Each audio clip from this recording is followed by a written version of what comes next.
Oke, jadi selamat malam semuanya. Hari ini kita bakal belajar tentang keanekaragaman hayati.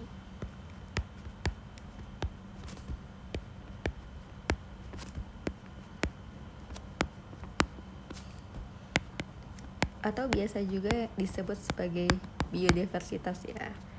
Jadi bisa disebut biodiversitas.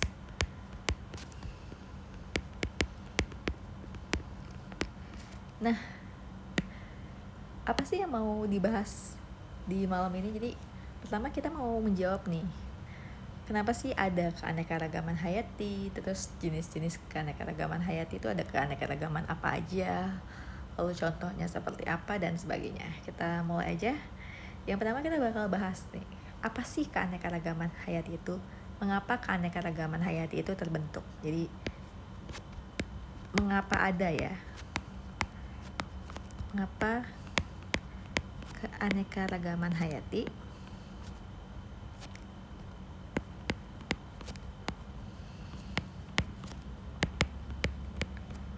itu terbentuk?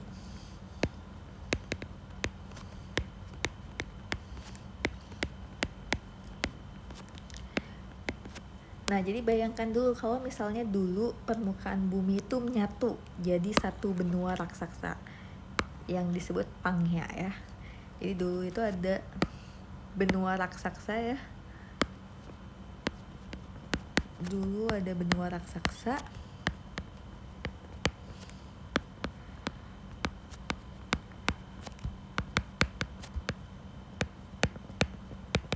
Pangea. Nah, jadi daratan di bumi itu dulu tuh menyatu menjadi satu benua raksasa sampai akhirnya ada gempa tektonik ya, perubahan di lempeng tektonik. Jadi permukaan bumi tuh akhirnya saling menjauh.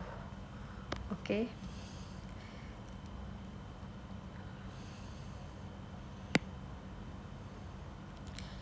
Karena aku tulis di sini. Karena ada gempa tektonik ya.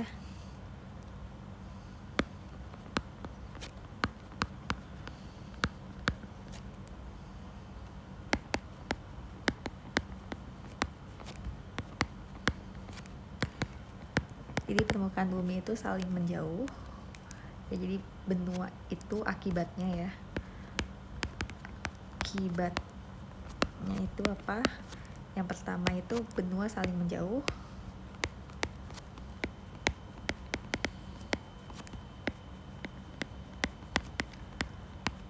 Jadi hewan dan tumbuhan yang awalnya mereka nih bisa jalan dari satu sisi ke sisi yang lain, mereka tuh bisa berpisah ya.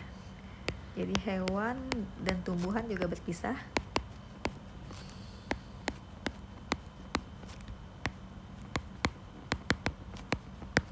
Lalu ada apa lagi?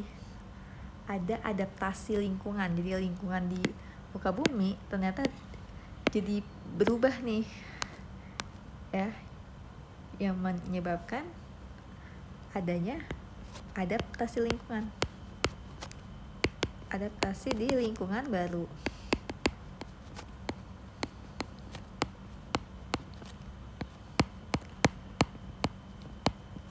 Dan yang terakhir itu akhirnya setelah ribuan tahun ya, hewan dan tumbuhan yang berpisah ini dan beradaptasi mereka dengan lingkungan baru, akhirnya muncul spesies-spesies yang baru. Jadi ini menyebabkan tiga ini menyebabkan munculnya spesies baru.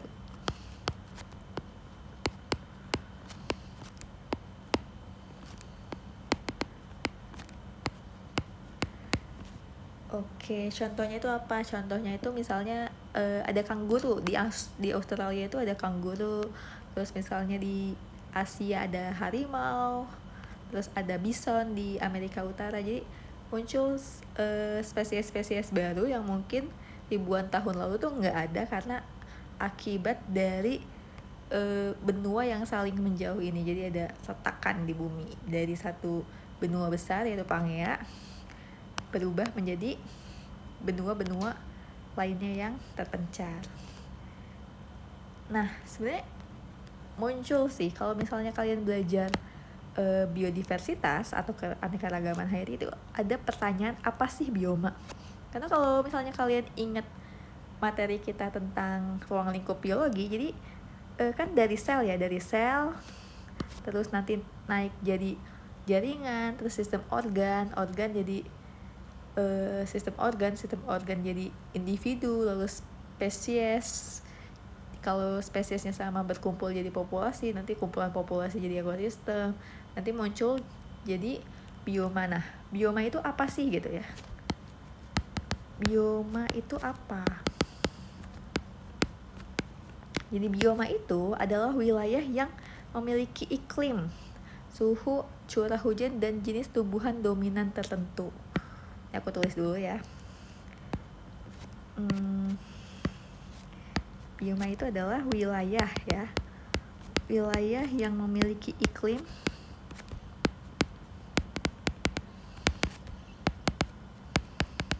suhu, curah hujan, dan jenis tumbuhan dominan tertentu.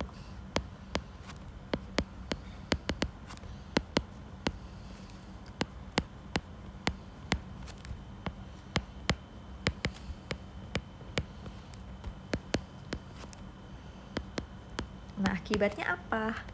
Akibatnya karena iklimnya beda, suhunya beda, curah hujannya beda, jenis tumbuhan dominannya beda, sehingga dia tuh punya makhluk hidup yang khas. Jadi adanya makhluk hidup yang khas. Ada makhluk hidup yang khas ya.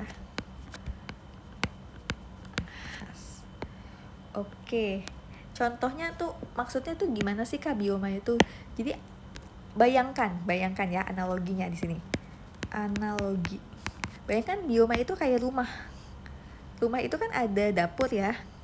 Ini dapur misalnya, ini kamar mandi, terus misalnya ini kamar tidur gitu ya.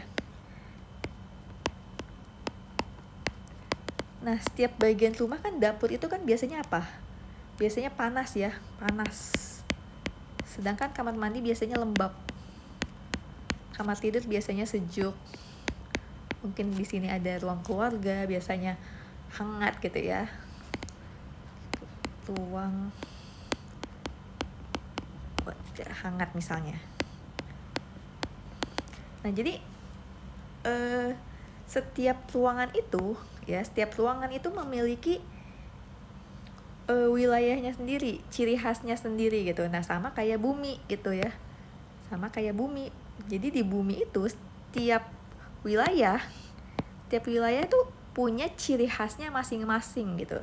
Jadi analoginya tuh seperti itu ya. Jadi bioma itu adalah wilayah yang memiliki iklim, suhu, curah hujan, dan jenis tumbuhan dominan tertentu. Jadi mereka itu ada wilayah yang punya ciri khasnya sendiri. Misalnya di Khatulistiwa ya. Di Khatulistiwa itu ada yang namanya hutan hujan tropis gitu. Itu kan ada ciri khasnya gitu. Oke? Nah, jadi macam-macam bioma di dunia tuh ada apa aja? Macam bioma di dunia ya. Oke, yang pertama itu ada hutan hujan tropis. Oke. Hutan hujan tropis, contohnya itu kayak di Indonesia, di Brazil, di Kongo. Terus di Indonesia, contohnya Indonesia, Brazil,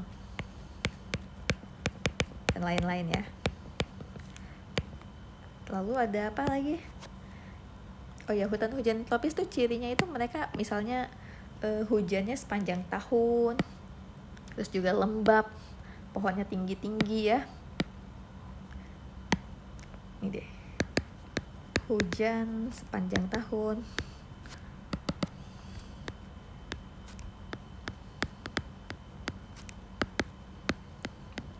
lalu lembab,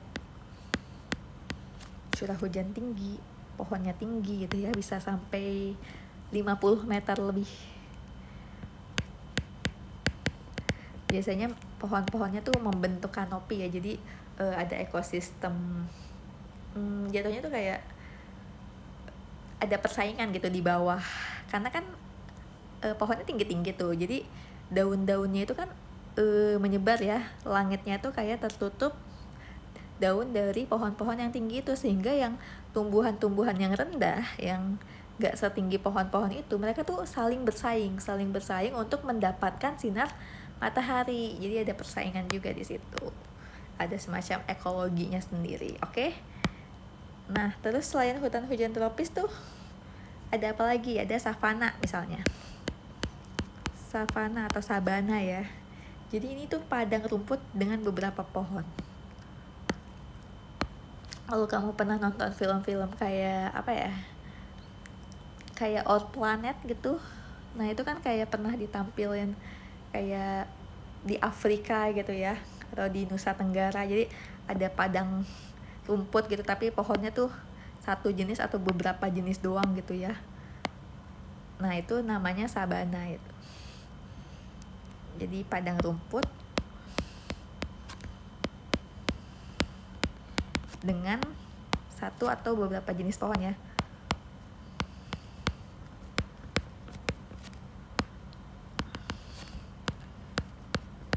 Oke, contohnya kayak yang di Afrika atau di Nusa Tenggara ya.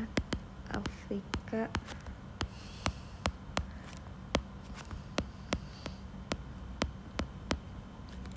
Oke. Jadi biasanya tuh ada hewannya kayak singa, jerapah, zebra gitu ya. Ada warna hijau. Iya. Ya kayak di film-film biasanya gitu ya, ada singa dia nunggu mangsanya gitu ya. Terus nanti ada hewan-hewan kayak bison dan sebagainya gitu. Oke, terus di sini ada pohon-pohon, jarang pohonnya tuh nggak sedekat kayak di hutan hujan tropis, dia tuh justru jarang-jarang gitu, dan dipenuhi sama padang rumput. Oke, selanjutnya ada apa lagi? Ada gurun. Nah, jadi gurun itu biasanya ditumbuhi sama tumbuhan-tumbuhan xerophyt ya. Xerophyt tuh apa ya? Tumbuhan-tumbuhan kayak kaktus. Jadi biasanya tumbuhan yang apa ya? Dinding selnya itu tebal banget agar sinar matahari tuh nggak cepet masuk gitu loh. Terus juga dia akarnya biasanya kuat, panjang gitu, karena nyari air ke segala tempat dan sebagainya. Oke, lalu ada apa lagi selain gurun? Ada taiga ya. Taiga ini biasanya dihuni sama pohon-pohon pinus. Jadi kayak negara-negara kayak Kanada, kayak Rusia gitu ya. Hewan-hewannya juga biasanya di taiga kayak serigala, beruang coklat gitu. Terus ada apalagi tundra ya, tundra sama hutan gugur, ada tundra juga. Tundra itu bioma yang tanahnya membeku hampir sepanjang tahun. Jadi tanahnya membeku hampir sepanjang tahun. Jadi bisa 9 bulan ya. Jadi bisa 9 bulan dia itu tanahnya tuh membeku gitu. Jadi 3 bulannya lagi biasanya musim semi. Oke, tapi ada juga yang lebih apa ya? Iya, biasanya 9 bulan sih. Cuman mungkin ada kasus-kasus mungkin bisa lebih dari 9 bulan, tapi mungkin jarang banget. Setauku 9 bulan. Lalu ada hutan gugur.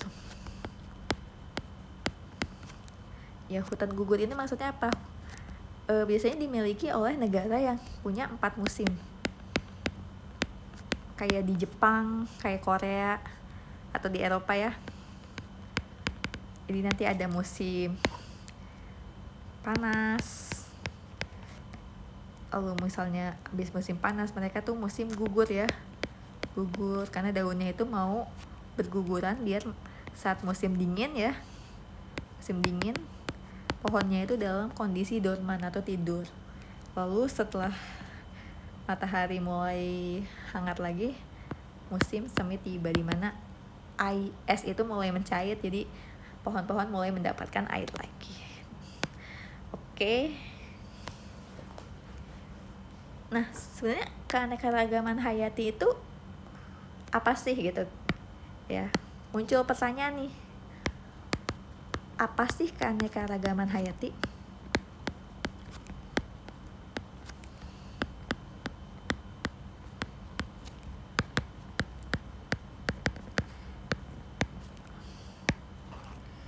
Ya.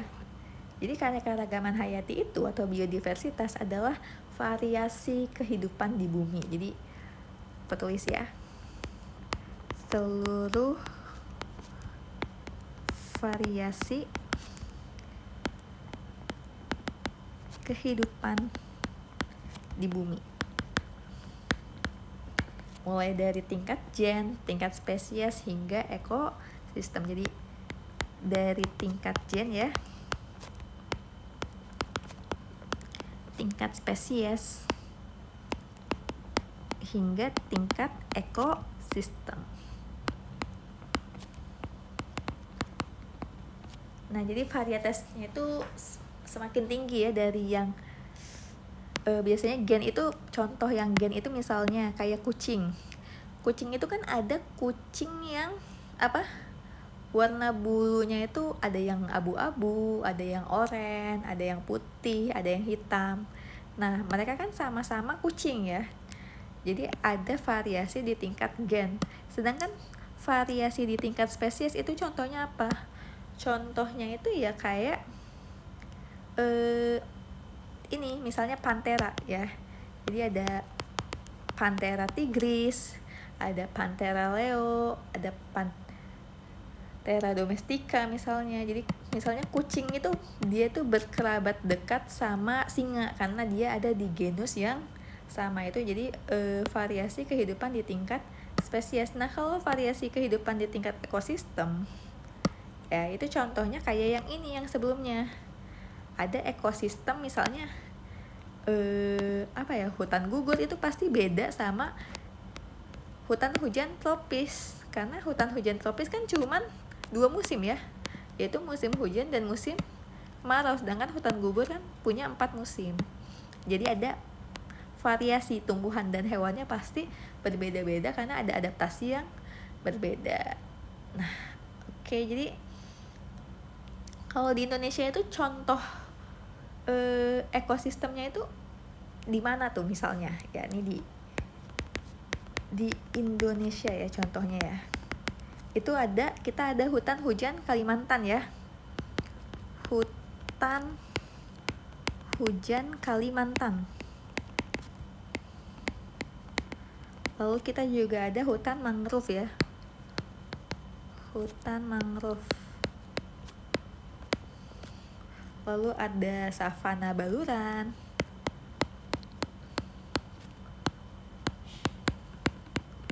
Lalu ada pegunungan Papua, Danau Toba misalnya. Dan sebagainya ya. Ada rawa, ada terumbu karang yang Raja Ampat gitu ya.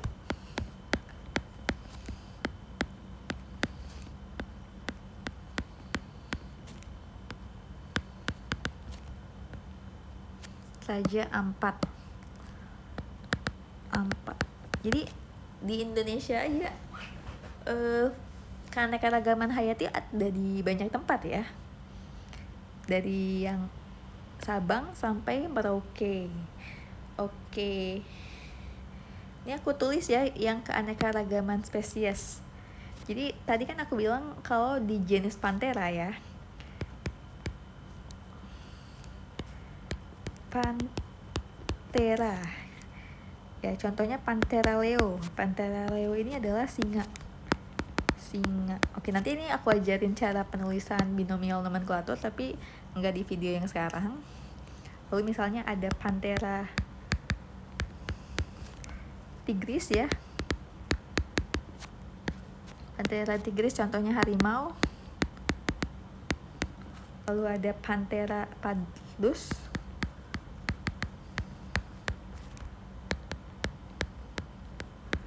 Ini macan tutul.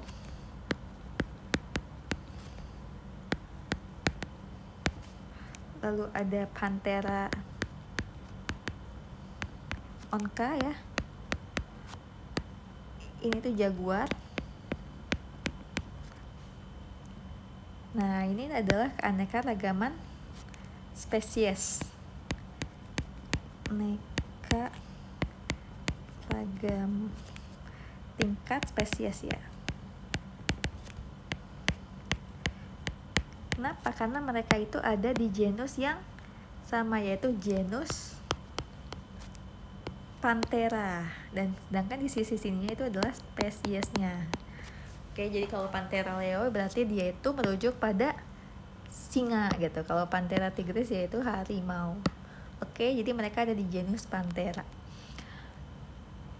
Contoh lainnya tuh apalagi, misalnya keanekaragaman tingkat spesies Homo sapiens gitu ya.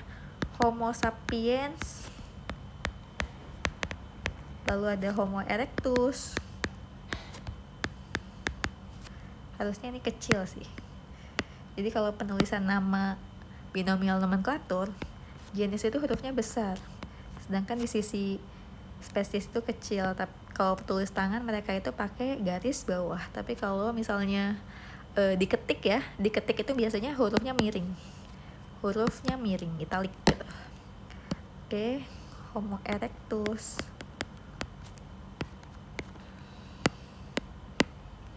Lalu ada apa lagi? Homo habilis ya. Homo habilis. Lalu ada Homo neanderthalis.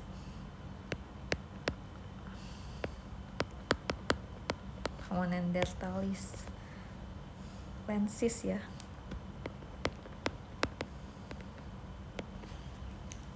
Nah, ini juga keanekaragaman tingkat spesies karena mereka itu genusnya sama ya, yaitu genus manusia. Homo itu manusia.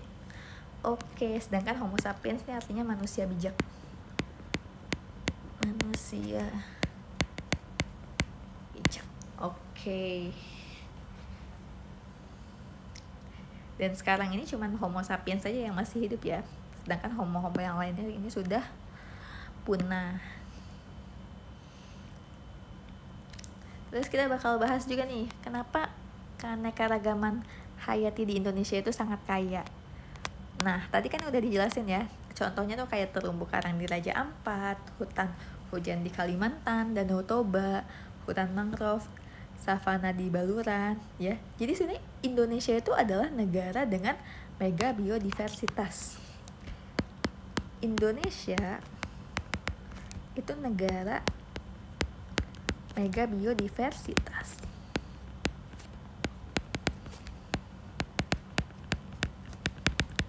Jadi kenapa gitu? Karena pertama, wilayahnya itu ada di daerah tropis ya. Di daerah tropis. Kalau daerah tropis, keunggulan untuk keanekaragaman hayatinya itu lebih besar dibandingkan daerah 4 musim atau bahkan daerah tundra gitu ya. Kenapa? Coba bayangin gitu. Bayangkan kamu itu tumbuhan dan hewan. Kalau kamu misalnya hidup di daerah 4 musim, kamu tuh harus mempersiapkan gitu. Kalau misalnya mau menghadapi musim dingin, kamu mau nggak mau harus menggugurkan daun. Dan ketika memasuki musim dingin, kamu tuh sebagai tumbuhan harus ada di fase dorman, yaitu fase tidur. Nah, tapi kalau misalnya kamu hidupnya di daerah tropis, kamu tuh nggak harus mempersiapkan musim dingin. Kenapa? Karena musim dinginnya nggak ada. Cuman ada 2 musim ya, yaitu musim kemarau sama musim hujan. Kalau musim kemarau, ya saatnya kamu ini misalnya panen, fotosintesis, lalu menghasilkan buah untuk tumbuhan. Kalau untuk hewan misalnya berburu dan sebagainya, lakukan aktivitas sehari-hari. Kalau musim hujan untuk tumbuhan tuh lagi ibaratnya mereka lagi minum ya, mereka tuh lagi mengumpulkan air, menyimpan cadangan air di akar-akarnya. Jadi kalau saat musim kemarau mereka tuh nggak kekeringan. Apalagi wilayah tropis itu kan curah hujannya tinggi. Jadi ini curah hujan tinggi. Mereka tuh nggak harus memikirkan kayak gurun gitu. Kalau gurun kan airnya nggak ada gitu ya. Sedangkan kalau tropis curah hujan tinggi. Jadi mereka juga nggak perlu khawatir banyak terkait kekeringan. Makanya di antara benua Asia dan Australia ini ya, gimana ya, aku nggak bisa gambar Asia Australia ya, terutama di daerah yang dekat dengan khatulistiwa. Kita tuh keanekaragaman hayatinya tuh banyak banget karena daerah subur. Oke.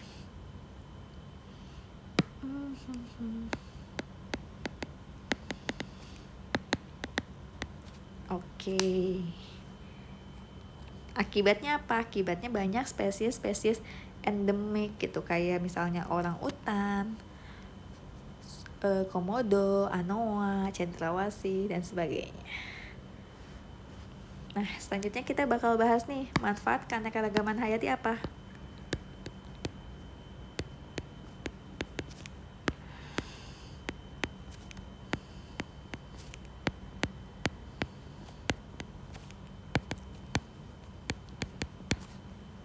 Yang pertama itu sebagai sumber makanan. Contohnya apa? Contohnya kayak buah mangga, padi, lalu hewan bisa dijadikan daging ya, steak dan sebagainya. Lalu sebagai sumber bangunan ya.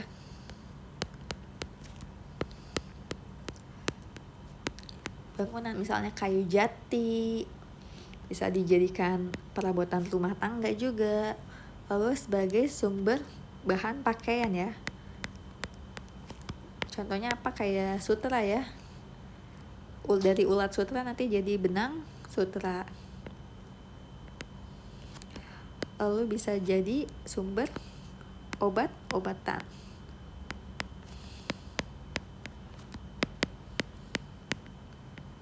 Lalu bisa jadi objek penelitian juga ya.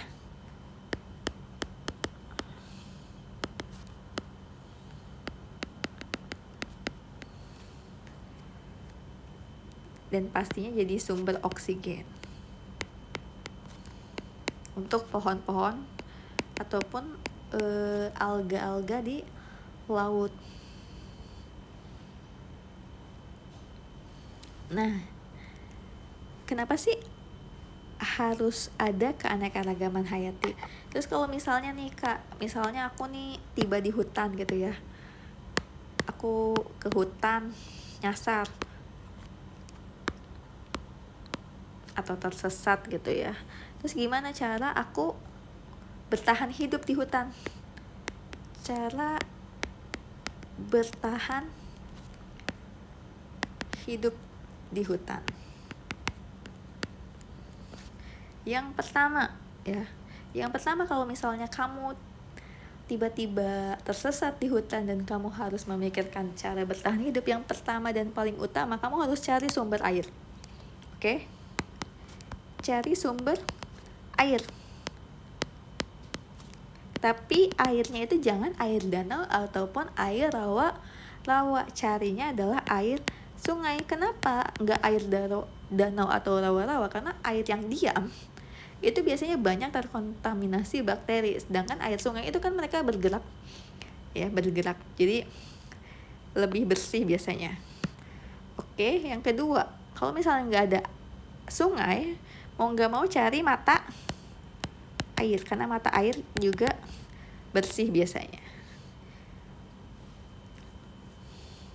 Tapi kalau misalnya nggak ada sungai, nggak ada mata air, kamu cari bambu ya, bambu yang berisi air.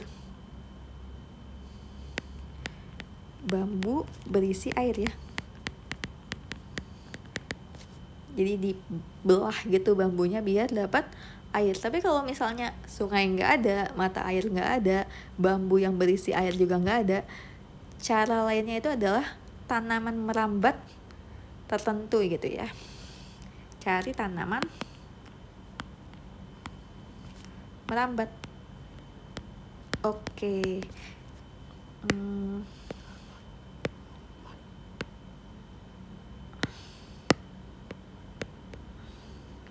Tanaman merambat. Oke, karena ada beberapa jenis tanaman merambat yang mengandung air, oke? Jadi hindari air yang diam aja gitu, kayak danau ataupun rawa-rawa. Sebenarnya danau itu bisa aja bersih sih. Kalau misalnya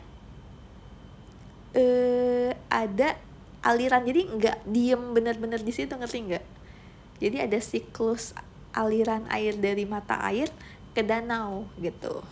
Tapi kalau misalnya kayak kolam gitu, airnya lama-lama nggak tahu gitu muasalnya dari mana, mungkin hujan penuh di situ, diem aja di situ selama bertahun-tahun, nah itu bakal jadi bakteri. Jadi kalau minum itu justru bisa jadi sakit.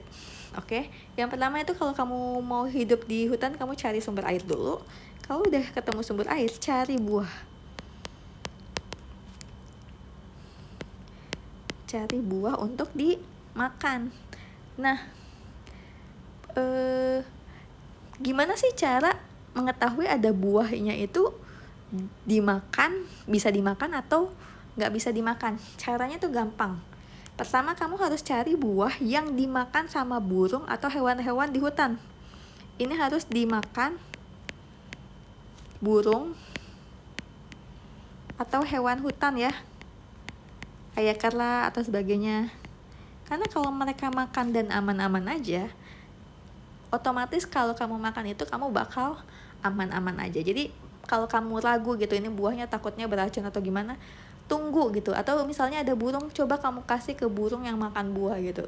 Kalau misalnya mereka makan, ya udah kamu ikutan makan aja daripada kamu kelaparan, karena itu nggak beracun. Terus juga mengenali jamur ya. Mengenali jamur. Jadi di hutan, jamur itu bisa menjadi jamur yang berwarna ya. Warna jamur itu bisa jadi indikator ya, indikator beracun.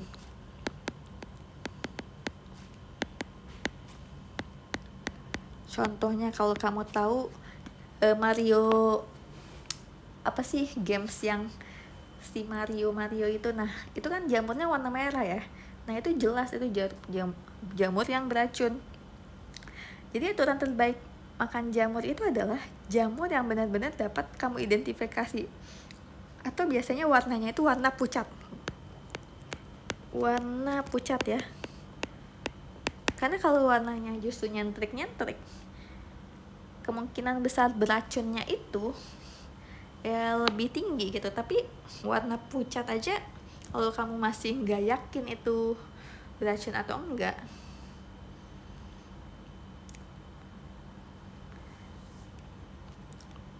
ini juga bisa beracun sih. Kalau bisa sih temui jamur-jamur yang sering kamu makan di kehidupan sehari-hari, kayak jamur kuping, terus dan lain sebagainya. Itu yang apa sih, yang enoki gitu-gitu ya. Jamur pucat, jamur terang nih biasanya beracun gitu. Tapi yang pucat juga belum tentu beracun juga sih. Jadi emang harus ini apa, jamur tuh ada banyak sebenarnya, susah juga buat dibedakan satu-satu kecuali kamu udah ahli.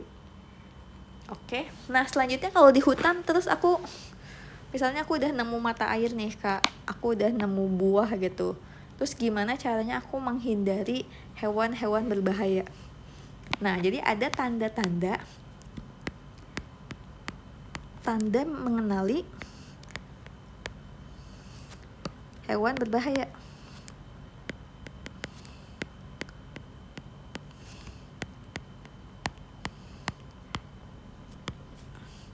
Yang pertama, jauhi daerah yang adanya sarang lebah. Jadi kalau kamu ngelihat ada pohon terus dia ada lebahnya, jangan dekat-dekat situ. Yang kedua, kalau ada jejak harimau, jangan dekat-dekat situ. Berarti itu adalah taman bermainnya lah. Ketiga, kalau misalnya ada kotoran gajah, ya udah jangan berkemah di daerah situ. Jadi jangan mencari tempat tinggal kalau misalnya di daerah situ ada kotoran gajah, lalu ada lubang ular. Jangan ya, nanti takutnya ada banyak ular. Sama yang kelima itu adalah sarang semut api. Oke, jadi usahakan untuk menghindari daerah-daerah yang ada sarang lebahnya, ada jejak harimaunya, ada kotoran gajahnya, ada lubang ularnya, ada sarang semut api. Jadi ini jangan dekat daerah-daerah yang ada ininya gitu. Nah, terus kamu juga nih, kalau misalnya di hutan, kamu bisa memanfaatkan tanaman.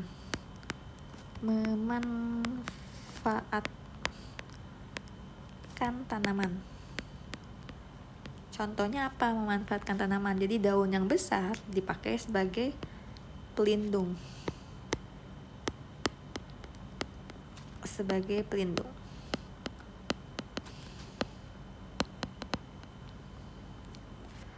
Lalu bambu bisa jadi wadah air.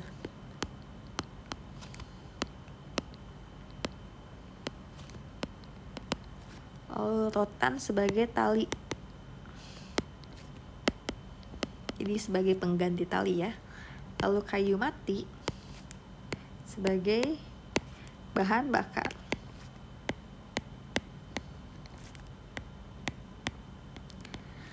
Oke, jadi semoga jangan sampai sampai tersesat di hutan. Terus gimana kalau misalnya aku mau kembali gitu Kak? Misalnya aku mau cari manusia gitu. Nah, ada beberapa cara sebenarnya. Yang pertama, kalau misalnya kamu di hutan dan kamu mau menentukan arah ya,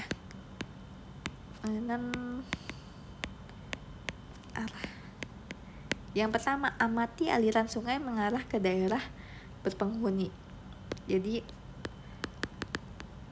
kamu bisa ikutin aliran sungai, karena biasanya kalau misalnya hutan itu dekat dengan wilayah penduduk, pasti sungainya itu lama-kelamaan pasti harus mengalir ke wilayah penduduk dong, karena penduduk sekitar kan juga butuh air ya.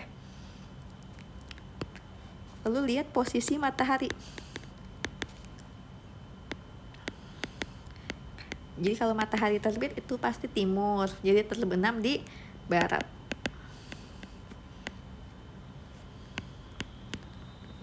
Terbit ya, timur, tenggelam, barat. Kalau untuk utara selatan biasanya kamu harus paham rasi bintang. Itu juga ini ya, itu pun kalau misalnya langitnya nggak berpolusi. Oke. Terakhir itu kalau misalnya kamu ada kompas, ya kamu nggak harus ngelihat posisi matahari, jadi pakai kompas. Oke, jadi sampai sini kita udah kenalan sama apa itu keanekaragaman hayati. Ya, keanekaragaman hayati itu kayak wilayah yang punya ciri khas masing-masing ya. Jadi ada keanekaragaman gen, keanekaragaman spesies, lalu ada keanekaragaman ekosistem. Contoh keanekaragaman ekosistem ada apa aja? Ada hutan hujan tropis, ada savana, ada gurun, taiga, tundra, hutan gugur. Nah, selanjutnya kita bakal belajar terkait ekosistem perairan.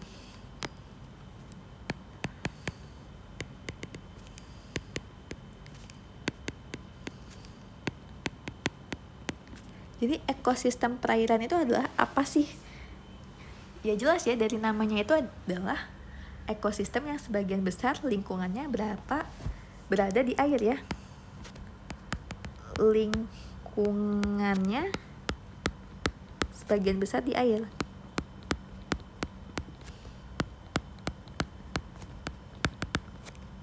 Oke, jadi ekosistem perairan ini ada dua macam. Yang pertama ekosistem air tawar. Yang kedua ekosistem air laut. Oke. Nah, ekosistem air tawar ini adalah ekosistem yang kadar garamnya itu rendah. Kadar garam rendah. Sedangkan ekosistem air laut itu pasti kadar garamnya tinggi ya.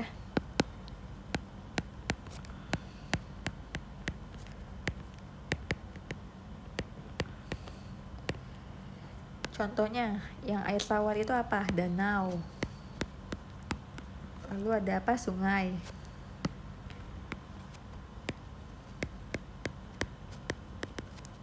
Lalu ada apa lagi? Air terjun.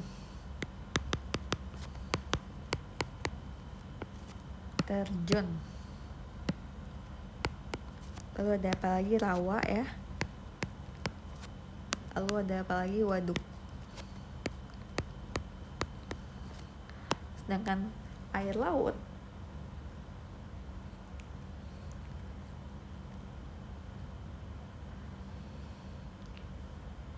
dia ini selain kadar garamnya tinggi, dia ini ada sekitar 71%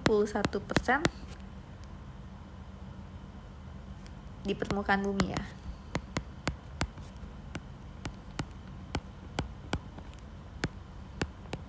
Luas sekali pastinya. Kenapa laut itu susah dijelajahi? Jadi mungkin kalian pernah dengar gitu pertanyaan, kenapa sih laut itu susah dijelajahi?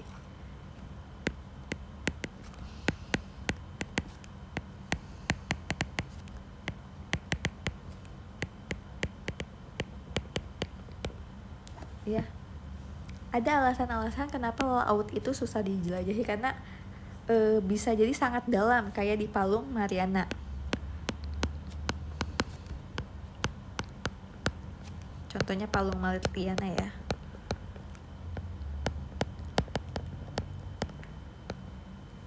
Lalu misalnya tekanan airnya sangat besar.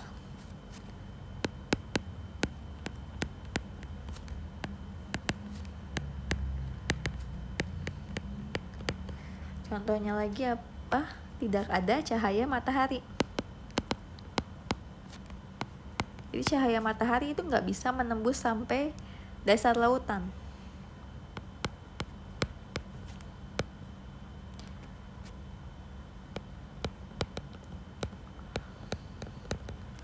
Lalu apalagi? Biaya penelitiannya itu mahal. Jadi penelitiannya itu sulit banget ya, karena harus bisa tahan gitu sama tekanan air yang sangat besar ini.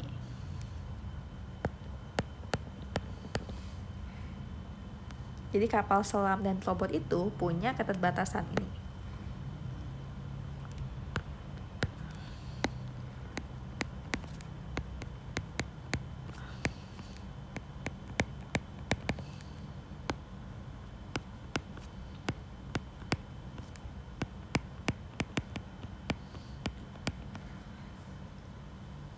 Nah, makanya ada beberapa hewan laut yang dianggap misteri, kayak misalnya giant squid.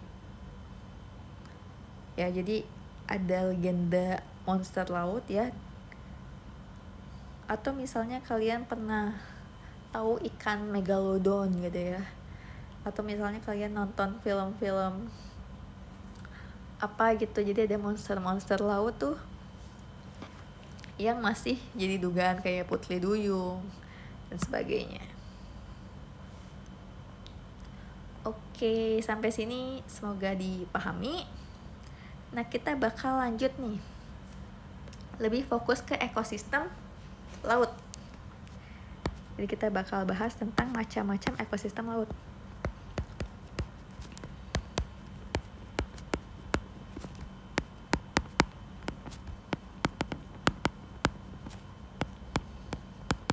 di ekosistem laut itu ada ekosistem laut dalam,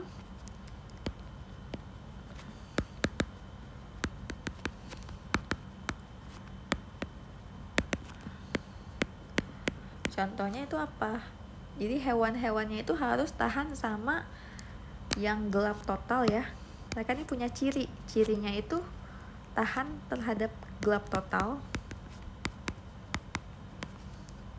lalu sangat dingin ya. Lalu karena dia laut dalam, mau gak mau tekanan airnya tuh sangat tinggi.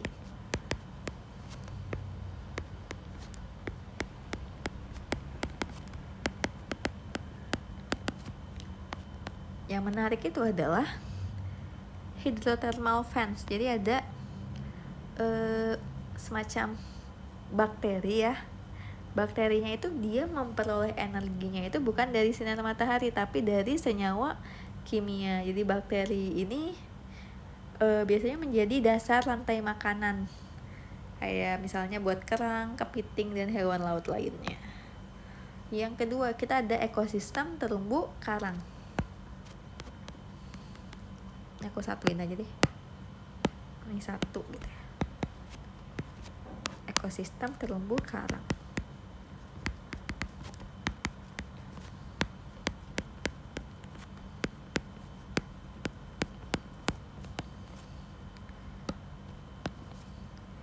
Ya, jadi ini bisa disebut sebagai hutan hujan di laut. Hutan hujan di laut. Kenapa? Karena justru di sini adalah rumahnya bagi warga laut. Jadi biasanya sebagian besar spesies laut yang diketahui itu justru ada di ekosistem terumbu karang ini. Contohnya itu kayak di Raja Ampat atau di Bunaken ya. Jadi ada hewan-hewan kayak penyu, gurita, kuda laut, ikan-ikan, ikan Nemo dan sebagainya. Itu biasanya ada di sini. Yang ketiga itu ada ekosistem estuari. Apaan tuh estuari? Jadi ini adalah pertemuan antara sungai dan laut. Jadi ini laut, ini sungai. Ini sungai, ini laut. Jadi di sini ya.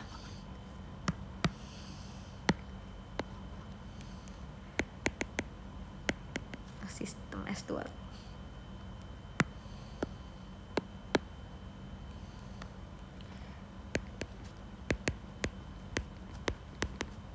Tempat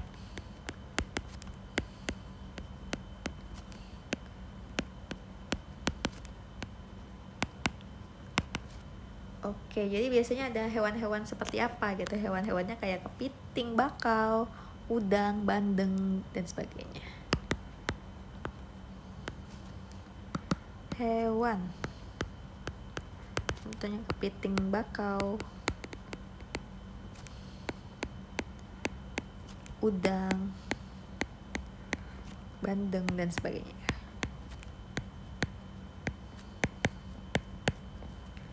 Oke.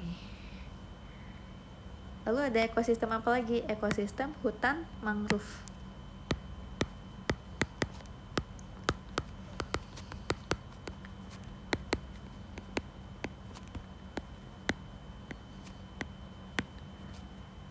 Nah, jadi biasanya ini tumbuh di pantai yang berlumpur. Ini deh. Mangrove itu tumbuh di pantai berlumpur.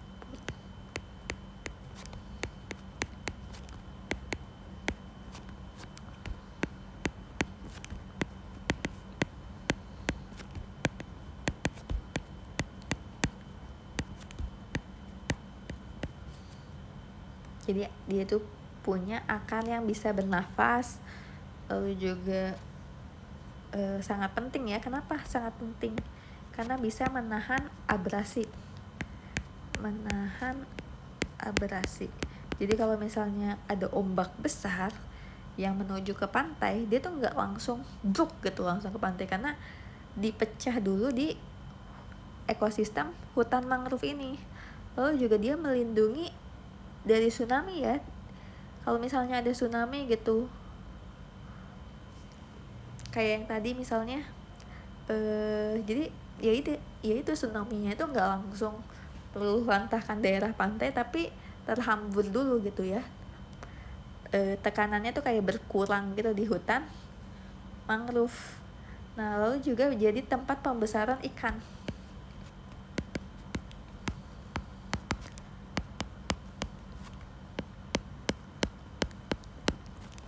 Karena ikan-ikan tuh pada berlindung di bawah hutan mangrove gitu. Jadi ada ikan, udang, kepiting gitu ya. Mereka tuh bahkan sampai beranak di hutan mangrove. Lalu hutan mangrove tuh juga menyerap karbon dalam jumlah banyak.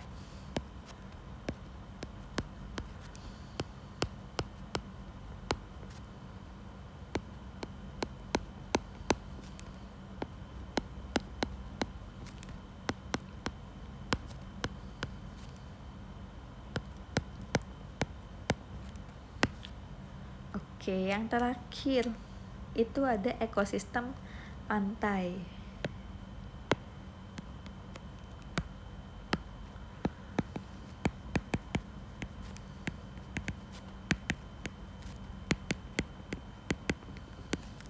Jadi ekosistem pantai ini dia itu merupakan peralihan antara daratan dan lautan. Peralihan daratan dan lautan. Ya, contohnya itu kayak penyu, kerang, siput laut.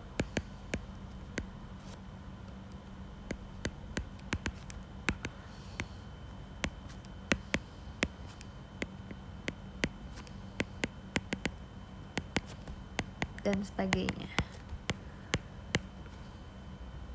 Nah, kita punya fakta menarik nih. Mungkin kalian penasaran gitu, kenapa sih penyu itu bertelur di pantai? Kenapa penyu bertelur di pantai?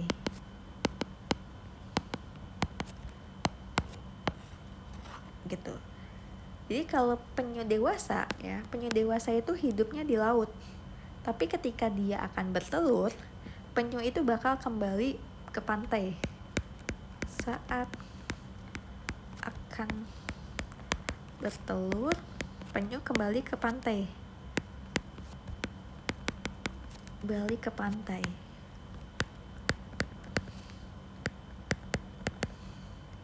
Karena tempat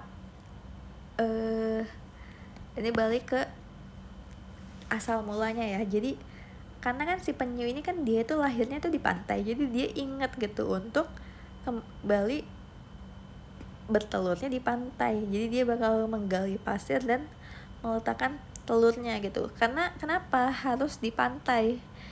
Kenapa nggak di laut aja gitu? Karena pasir itu menjaga suhu dan kelembapan yang sesuai dengan perkembangan telur. Jadi pantai di sini. Pantai itu menjaga ya, menjaga suhu dan kelembapan.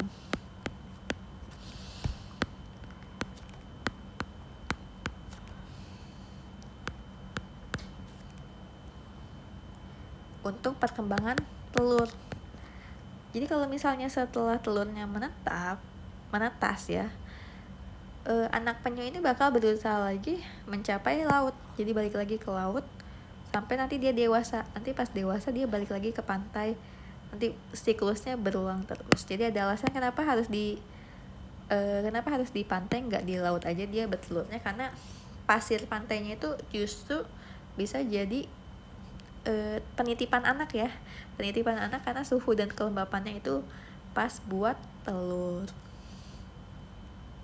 Lalu kita bakal bahas nih fakta, karena kita kan bahas tentang ekosistem laut. Mungkin kalian penasaran gitu, kenapa sih warna air laut itu beda-beda?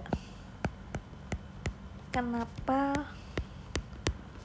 warna air laut berbeda gitu ya? Mungkin kalian pernah yang ngedengar mitos gitu. Ada mitos katanya jangan pakai baju warna hijau di pantai selatan, nanti jadi antek-anteknya Nyi Roro Kidul.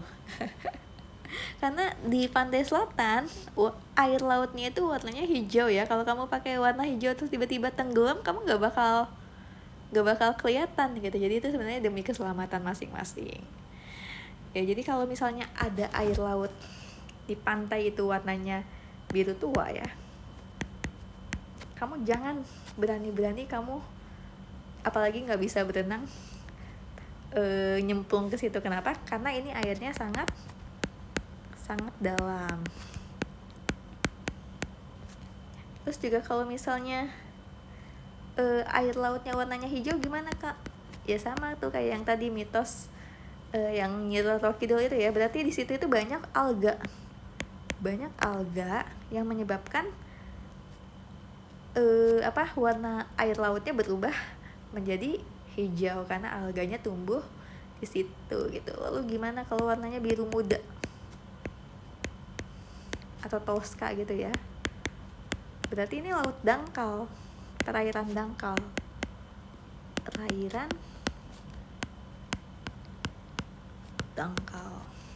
Lalu kalau coklat gimana? Berarti ini berlumpur ya, berlumpur. Jadi warna laut itu nggak hanya ditentukan oleh alga, tapi juga bisa ditentukan oleh kedalaman laut, jenis dasar laut, sama pantulan cahaya matahari ya. Makanya nanti kamu harus cek gitu kalau ke pantai, ini airnya warna apa gitu. Apa dia coklat, ternyata berlumpur, atau misalnya dia warnanya hijau, berarti dia banyak alga dan sebagainya. Oke, jadi kita udah belajar tentang ekosistem air tawar, ekosistem air laut. Lalu kita bahas juga terkait ekosistem air laut itu ada apa aja. Ada ekosistem laut dalam, estuari, terumbu karang, mangrove, dan pantai. Lalu fakta-fakta kenapa penyu bertelur di pantai dan kenapa air laut warnanya berbeda. Oke, sampai di sini dulu. Sebenarnya keanekaragaman hayati belum selesai, cuman karena panjang banget, aku lanjut di part 2. See you.